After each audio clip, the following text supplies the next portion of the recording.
Hello guys, tuturuan ko kayo kung paano magtanggal ng tanso mula sa motor ng electric fan, gaya nito. So napaka-basic lang nito guys. Yan. Keep on watching para matuto kayo kung paano, kasi ito, pagkakaperahan na natin itong ganito. Yung mga sirang motor ng electric fan, pag di na magagamit, kunin nyo na lang, tapos kunin nyo yung tanso niya. So sa mga nahirapan kung paano magtanggal, panoorin nyo lang, napaka-basic lang ito. So keep on watching guys. So pisahan na natin. So kailangan lang natin guys, lagare. Maganda yung may handle. So ito wala akong handle pero pwede na to. So syempre ito yung tatanggalan natin ng tanso. So, ito. Kailangan natin ng pampukpok. Kailangan natin kahit anong pampukpok, basta mabigat. Tapos syempre, kung wala tayong long nose, pwede na to. Kahit anong mahabang bakal. Basta kasya sa amin. Basta pakikita ko sa inyo kung paano tanggalin. So yan. Una guys, sasapin lang tayo sa kamay, no? Etong parte na to, itong paikot na to. Yan. Yung part na yan. Lalagarin lang natin siya, dire-diretso hanggang sa matanggal. So ayan, umpisahan natin yung paglalagari ha. So medyo mahirap lang, matagal. Pero tsaga lang. Sabi nga dapat may handle kayo. So ayan, lalagarin lang natin. So napaka-basic lang nito guys. Tsaga-tsaga lang sa paglalagari. So kung may bago kayong lagarin bakal, maganda. Mas madali siyang lagarin pag ganito kanipis. Kumpara yung kanina kasi, mas malaki yung una kong tinanggal makapal ganito. Makapal. Kasi yung pangalawa, ito manipis lang siya.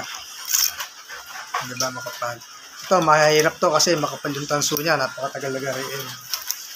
Ito yung tanso niya. Yung tanso niya guys. Yung tanso niya kanina.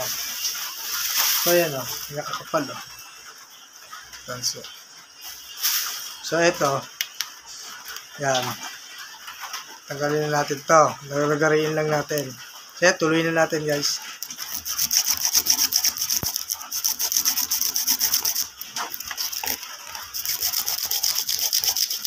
So antayin nyo lang na maputol natin, pakikita ko sa inyo mamaya. So keep on watching lang guys. So yan guys, malapit na natin matanggal itong ating ginagawa dito. Kaso may sumasagot na hindi naman kinakausap guys. Pero ayan lang natin yun. Basta tuloy lang natin itong ginagawa natin. So ayan, malapit na. Medyo mahirap lang yung nilagari natin. So ayan guys, malapit siya matanggal. So ayan, pakita ko sa inyo pag natanggal ko na kung ano yung sunod na gagawin. So ayan, natanggal na natin siya dito. At saka na natin lagariin. So ayan, natanggal na natin. So ito, paano to? Siyempre, hindi na natin siya lalagariin dito. So panoodin nyo kung paano siya matatanggal na napaka-basic lang. Ayan. So lalagay na natin siya dito. So ganito lang gagawin natin. Sunod. Kung wala kayong long nose na para panungkit sa ganito, kasi maganda long nose, so ganito lang. Kung may ganito kayo, mga flat screw, so try nyo lang ganituhin. Sisikmatin nyo lang siya dyan. Sisikmatin nyo lang siya. Basic lang. Nahuhugot na siya. Ganyan lang So yan. Diba? Basic na basic. Para ka lang naglaro. So yan, tanggal na siya. Diba? Tanggal na natin agad.